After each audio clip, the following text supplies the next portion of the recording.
La Terre est géographiquement composée d'un quart de surface terrestre et de trois quarts de surface océanique.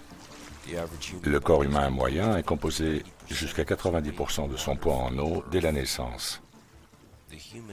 Le fœtus humain passe 9 mois approximativement in utero et dans l'eau. Tous les êtres vivants qui ont du souffle sont nés dans et ou à partir de l'eau. La Terre contient environ 368 billions de mètres cubes d'eau.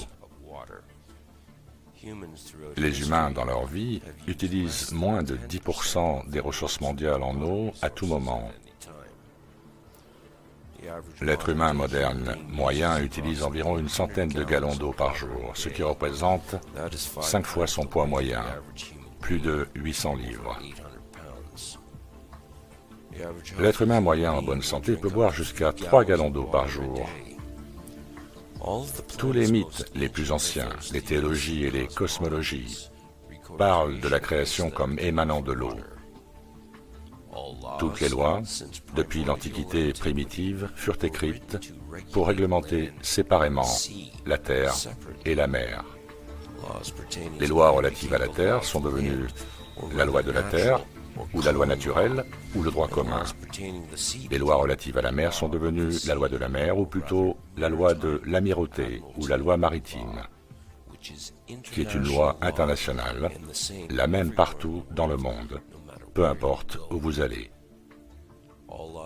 Toutes les lois, depuis des temps immémoriaux, trouvent leur origine sur une base ecclésiastique appelée le droit canonique, inspiré par les lois anciennes et le droit ecclésiastique des rois.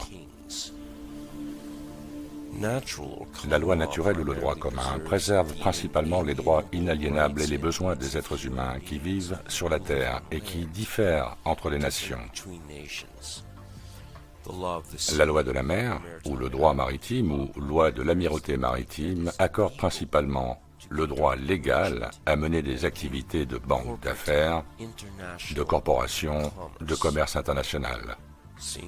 Constatant qu'un être vivant ne peut pas vivre sur ou dans l'eau pour une période de temps prolongée, et que les océans ont été utilisés depuis l'Antiquité principalement pour voyager, la réglementation de la mer pour le trafic maritime marchand et le commerce par le droit est devenue nécessaire aux marchands des nations pour faire des affaires au niveau international.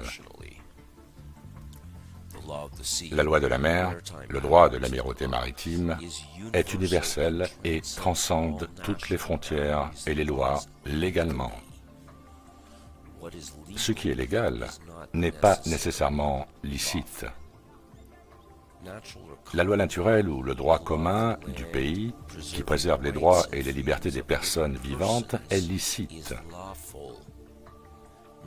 Le droit de l'amirauté ou l'UCC, Universal Commercial Code, est légal et légalise le vol et le meurtre. Dans la Rome antique, une loi de Maxime romaine stipulait que celui qui sera trompé, qu'il soit trompé, ce qui signifie que la responsabilité de la tromperie est sur celui qui est trompé par celle-ci. En clair, si vous êtes tombé dans le panneau, ou plus communément dit, si vous avez mordu à l'hameçon, c'est votre problème. À l'insu de tous, le droit de l'amirauté, ou le droit international de la haute mer, est arrivé sur la terre ferme, comme une inondation, et fait, depuis ce temps, de chaque homme, femme et enfant, des êtres morts dans l'eau. Le mot maritime vient du langage proto-italique de mots comme mer, mare, marée et mari, qui tous signifient l'eau. Ces mots proto-italiques se retrouvent dans des mots comme commerce, marchand, maritime, mariage. L'eau qui coule via les courants dans les rivières est dirigée par leurs berges ou banques, banks en anglais. L'eau qui coule dans le monde du droit de l'amirauté maritime est l'argent, parce que l'argent représente l'eau. L'argent est currency, c'est liquide, comme dans liquidité. Money, ou mon œil, mono-eye, mono-œil, ou simplement un œil, est, dans les lois bancaires de l'amirauté, l'élément moteur, le cash flow du système de merchandising et de trafic. Pour naviguer dans ce monde fictif, il doit y avoir des bateaux. Les bateaux naviguent sur l'eau, sur les mers, et quand ils veulent accoster, ils vont dans un port. Lorsque vous branchez votre appareil électronique sur un ordinateur, vous le branchez via un port USB, un port Universal Serial Bus. Le monde de l'Internet est aussi métaphoriquement lié à l'eau. Nous avons le web profond. Et lorsque vous diffusez en direct sur les médias sociaux, vous diffusez votre émission en streaming. Lorsque le navire s'arrête dans un port, il passe par un canal pour arriver au quai, à l'endroit où le navire est attaché. Là, le capitaine du navire soumet au capitaine du port un manifeste d'accostage, une licence et un manifeste des marchandises et services fournis par le navire à quai. Le capitaine du port signe alors le manifeste affirmant que la cargaison est maintenant propriété de la circonscription, ce qui inclut le bétail. Tous les navires sont déclinés au féminin. La femme est un navire. L'homme est le fabricant. Un homme délivre son sperme dans un vaisseau. La femme, elle porte la cargaison. Le sperme et le travail durent 9 mois, jusqu'à la perte des os, et le sperme, dans la cale, emprunte le canal de naissance jusqu'au port d'entrée, la salle d'accouchement. Selon le Black's Law Dictionary, l'hôpital était aussi une banque et une église. La femme ici a injecté un nouvel élément dans le stock de produits de l'amirauté maritime, dans la cargaison, le bétail. Un médecin détachera le navire de sa cargaison en faisant ainsi un produit, en coupant le cordon ombilical du navire ou du vaisseau et signera un acte de naissance, un manifeste de naissance, avec l'apposition d'un cachet sur la cargaison, une empreinte de pied ou une empreinte digitale dont l'encre représente le sang. Et après que les informateurs, qui sont vos parents, ont signé le manifeste, ce qui est clairement désigné sur le certificat lui-même, ceux-ci, les informateurs donc, informent le médecin que la cargaison, que le stock est maintenant livré et peut être réclamé par signature. Le médecin signe le certificat, ce qui fait de vous maintenant un disparu en mer, une commodité, une propriété, un stock de marchandises sous forme de cargaison, un produit non réclamé. Vous êtes maintenant légalement mort dans l'eau et votre nom apparaît en lettres majuscules sur tout autre document juridique. Et comme je l'ai dit, légal n'est pas nécessairement licite. Le mot capital, capitole, vient du latin caput, qui signifie crâne, et du mot El, qui est le nom d'après l'hébreu phénicien du dieu romain Saturne, que l'on peut trouver dans la Bible. Avec Capitole, nous avons la colline du Capitole, Golgotha. La colline du Capitole est à Washington, D.C. César, dans l'Antiquité, a régné depuis une colline, tout comme les présidents, monarques et papes gouvernent depuis une colline. Un gangster peut tirer dans la tête de quelqu'un et dire « je l'ai capé », un euphémisme pour une balle ayant causé la mort à la tête. Le mot capitaine vient du mot capitole, qui signifie argent, money, Moinai, qui équivaut à l'eau, the current sea, la mer actuelle. Toutes les entreprises sont fictives. Elles existent sur le papier comme un vaisseau de corps mort, tout comme votre nom en majuscule sur un certificat de naissance. La Constitution des États-Unis fut créée en 1776. Mais la Constitution de l'incorporation de la Société des États-Unis fut établie en 1871. La Corporation des États-Unis fut enregistrée dans le Delaware, Maryland, en 1871 et est devenue les US Inc. Tous les citoyens de l'US Inc. ont une licence pour travailler pour l'US Inc. Ils sont des employés.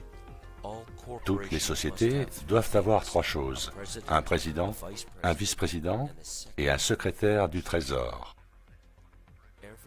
Tout dans le monde de la loi marchande et du droit bancaire s'articule autour des navires, car les navires sont transportés par l'eau, qui est la mer actuelle, the current sea, sur laquelle toutes les entreprises sont des navires. Si vous voulez avoir une voiture, vous devez obtenir un navire propriétaire. Si vous voulez être citoyen d'une nation ou d'un pays, vous devez obtenir un navire citoyen. Si vous vous engagez dans des affaires avec quelqu'un, vous devez obtenir un navire partenaire. Si vous voulez apprendre à commercer, vous devez obtenir un navire d'apprentissage. Vous voulez être diplômé, vous devez obtenir un navire bourse d'études. Vous voulez acquérir une nouvelle voiture, vous allez voir le navire concessionnaire. Si vous vous déplacez en voiture, vous pouvez entrer dans un navire communal avant de prendre le ferry. Lorsqu'un homme et une femme se marient, et ce mot lui-même invoque la loi maritime, ils concluent un contrat d'entreprise et obtiennent une licence de mariage pour exercer une activité en tant que navire partenaire. Si vous allez dans une église qui est aussi une banque selon la loi noire, vous vous rendez dans un navire culte. Tout n'est que vaisseau. Un navire fictif créé à partir de rien sur du papier flottant dans l'océan des lois des banques commerciales d'entreprise des pirates de la haute mer. Une personne, selon le dictionnaire de la loi noire, est un monstre. Selon le droit canonique, Goyim, traduit de l'hébraïque des nations du Danube, signifie bétail scellé, animal, bête inhumaine. Selon des sources rabbiniques qui font autorité en matière ecclésiastique ou canonique, droit qui comprend des préceptes talmudiques. Les goïms n'ont aucun droit. Les lois de l'amirauté s'appliquent à l'autorité du capitaine, qui est l'amiral du navire. Le capitaine, ou plutôt l'amiral, qui a un pouvoir absolu sur le contrôle du navire, peut établir les règles au fur et à mesure. Le mot admiral vient du mot admire, admirer, et du nom romain hébraïque phénicien de la divinité Saturne, El. Partout où il y a une couronne, vous feriez mieux de l'admirer, d'avoir de l'admiration pour le roi, qui est le capitaine, le commandant en chef. Sinon, en droit commun, il n'existe pas de crime sans victime, et une victime reçoit une indemnisation et la réparation des dommages. À bord d'un navire, le capitaine peut commettre des actes criminels, n'importe lesquels, et peut imposer n'importe quelle sanction. Si vous avez une maison et que vous voulez la vendre, vous allez mettre un panneau « For sale ». C'est comme mettre une voile sur un navire qui met le cap sur un autre port lorsqu'elle est vendue. Lorsque vous envoyez un colis quelque part à l'étranger, vous l'expédiez, shipping en anglais, même s'il est plus probable qu'il voyage par la terre. Si vous perdez votre maison, il est dit que votre maison est sous l'eau. Si vous avez des ennuis avec le fisc ou si vous êtes jeté en prison, il est dit que vous êtes en eau trouble. Et quelqu'un doit venir vous tirer d'affaire, bail you out. Un navire s'arrête dans un port et s'amarre sur le quai, dock en anglais. Lorsque vous vous adressez à un tribunal, votre affaire est placée dans un registre appelé docket. Tous les tribunaux terrestres sont judiciaires. Ce sont des cours de justice opérant sous un mélange de droit commun romain et de droit maritime de l'amirauté sous couronne. Ce sont des navires amarrés sur terre. Ceci est conforme à la loi sur le pouvoir judiciaire de 1789 adoptée par le Congrès qui a fait de tous les tribunaux de district des tribunaux de l'amirauté sous juridiction maritime. Les États-Unis d'Amérique et les États-Unis sont deux entités différentes. L'une est une société, l'autre, les employés de celle-ci. Les États-Unis d'Amérique n'ont jamais gagné leur indépendance vis-à-vis de la couronne. Pendant la guerre révolutionnaire, la Charte de Virginie de 1606 accorda aux colons une licence pour s'installer et coloniser l'Amérique par le roi. Le traité de 1783, après la capitulation de Cornwallis vis-à-vis de Washington à Yorktown, contredit complètement et clairement la notion généralement acceptée et enseignée que l'Amérique a gagné son indépendance par rapport à l'Angleterre. Le premier article du traité de 1783 renonce à toute visée sur les États-Unis, à l'exception du tribut continu au roi, régi par la Charte de Virginie de 1606.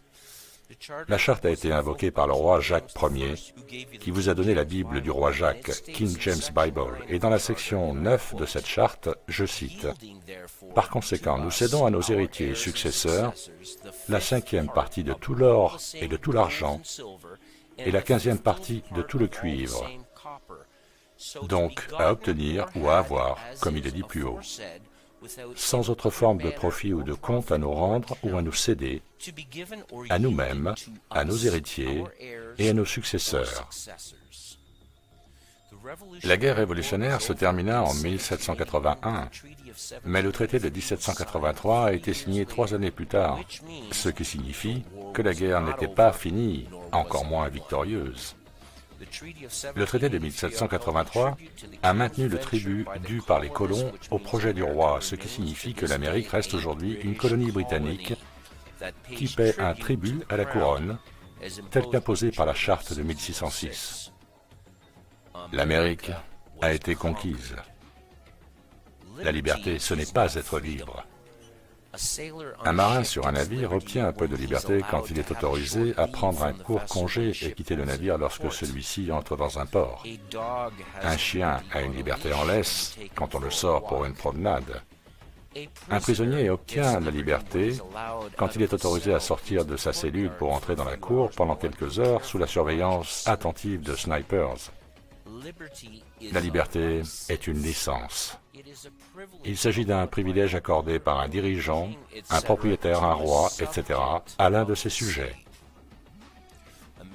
L'Amérique n'a jamais été le pays des libres. C'est le pays de la liberté en laisse, tenu par la couronne.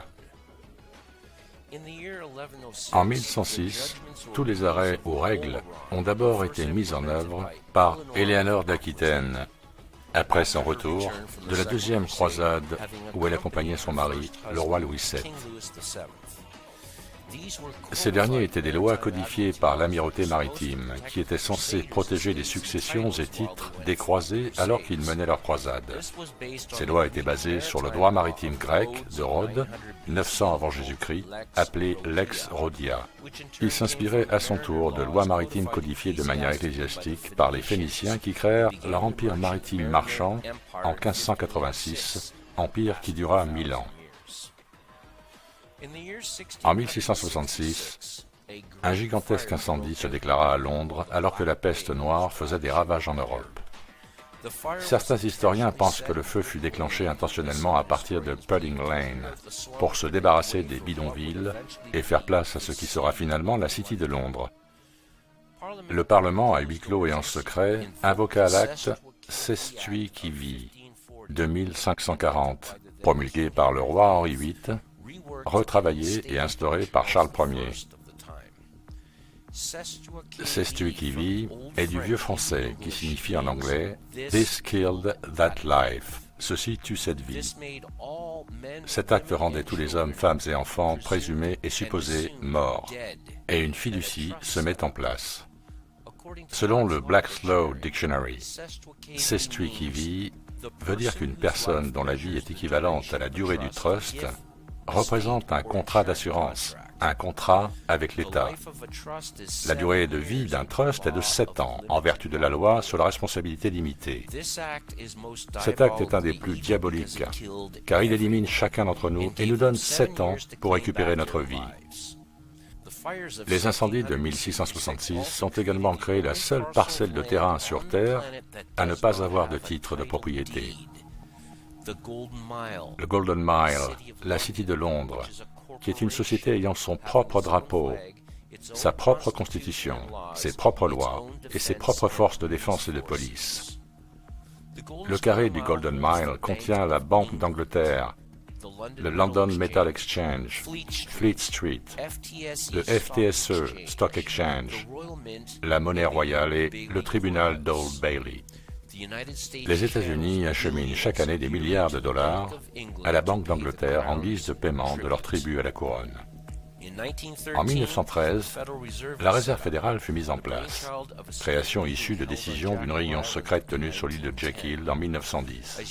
Alors que la dette des US Inc., la société des États-Unis, a largement dépassé les réserves d'or estimées, que cette même société des États-Unis considérait comme un étalon pour le dollar, le Federal Reserve Act fut validé la veille de Noël alors que le Congrès était en congé, donnant ainsi le pouvoir à une société étrangère d'imprimer de l'argent fictif et de percevoir les intérêts sur les fonds créés à partir de rien. Une banque ne vous prête pas de l'argent, c'est illégal. Une banque vous accorde un crédit, ce qui est légal, mais pas nécessairement licite. En 1917, la déclaration de Balfour fut introduite, ouvrant ainsi la voie à la création de l'État d'Israël en 1948. La révolution bolchevique éclata en Russie, financée et déclenchée par les banquiers de Wall Street tels que Jacob Schiff et J.P. Morgan. La même année, Woodrow Wilson signa la loi sur les pouvoirs de guerre, stipulant en fait que les États-Unis arrêtaient tout commerce avec l'ennemi, sauf avec ceux qui obtenaient une licence, ce qui excluait les Américains. Les licences furent émises en 1933. Cette année-là, les US étaient dans les conditions de l'article 11 sur les faillites. Le président Roosevelt modifia la loi sur les pouvoirs de guerre de 1917 et déclara tous les citoyens américains comme ennemis de l'État. Il y eut une déclaration d'urgence nationale le 9 mars, comprenant une loi d'urgence plaçant tous les biens et ressources de pouvoir des US entre les mains du président par la loi martiale, ce qui est toujours le cas aujourd'hui. Ceci est renouvelé chaque année par décret. La Réserve fédérale commença à imprimer de la monnaie fiduciaire et l'œil qui voit tout fut placé sur le billet de $1. Tous les hommes, femmes et enfants nés depuis sont arrivés en tant que garantie collatérale vis-à-vis de la dette de la Corporation des États-Unis, en tant qu'esclaves et ennemis de l'État. Le solde de la dette par rapport à la garantie des collatéraux est déterminé par des guerres illégales menées pour le profit, là où la dette opposée à la garantie est équilibrée, ou plutôt là où le troupeau de moutons est tondu. Ce que tout cela signifie, mesdames et messieurs, est que vous êtes tous des esclaves et de la chair à canon pour la nation dans laquelle vous vous trouvez, et que vous vous soumettez aux gouvernants qui les dirigent. Vous avez été transformés en garantie pour les dettes nationales. Tenez compte de ceci lorsque vous entendrez parler de l'effondrement imminent de l'économie. Cela ne devrait pas tarder. Quand les dettes ne peuvent pas être payées, on dit que vous êtes en eau profonde, en eau trouble, et ceux qui s'y trouvent finissent généralement par se noyer. Shylock, selon Shakespeare, a demandé 1 livre de chair pour payer sa facture. Les propriétaires de US Inc. exigent la même chose selon les statuts de l'amirauté maritime dont nous dépendons. Le soleil ne s'est jamais couché sur l'Empire romain, et Rome est tout aussi vivante aujourd'hui qu'elle l'était il y a quelques milliers d'années. Vous n'êtes que des biens possédés et soumis à la couronne, que vous le vouliez ou non. Vous êtes tous considérés comme morts et non réclamés par celle-ci, qui, elle, vous a réclamé et vous a fait esclave. Vous ne pouvez pas et n'avez pas le droit de parler pour vous-même, car les personnes décédées ne le peuvent pas. Et c'est pour ça que vous avez besoin d'un avocat pour parler en votre nom devant un tribunal. Les morts n'ont aucun droit. Tout ceci est basé sur le droit ecclésiastique ou canonique ancien, à la racine et au cœur. Lorsque vous montez à bord d'un navire appelé Église, qui est également considéré comme une banque au titre de l'amirauté maritime, et que vous y adhérez, le titulaire d'une licence et d'un enregistrement de pasteur ou de prêtre doit vous apprendre à rester obéissant au monarque, à la couronne. Parce que celui qui porte la couronne, qui est le monarque, est le chef du navire appelé Église, qu'il est le roi, le seigneur et le capitaine du navire, appelé Église, et le pasteur ou le prêtre est un agent de la couronne. L'amirauté maritime, ou plutôt l'Universal Commercial Code, l'UCC, est la matrice qui, sous nos yeux, gouverne tout, car tout a été transformé en navire sur la mer du commerce des entreprises. Sans leur unique qui est l'argent, qui lui-même représente l'eau, tous les navires disparaissent en mer et ne peuvent donc plus naviguer sur cette matrice fictive qu'ils ont créée de toutes pièces. Il est maintenant grand temps d'organiser une mutinerie universelle.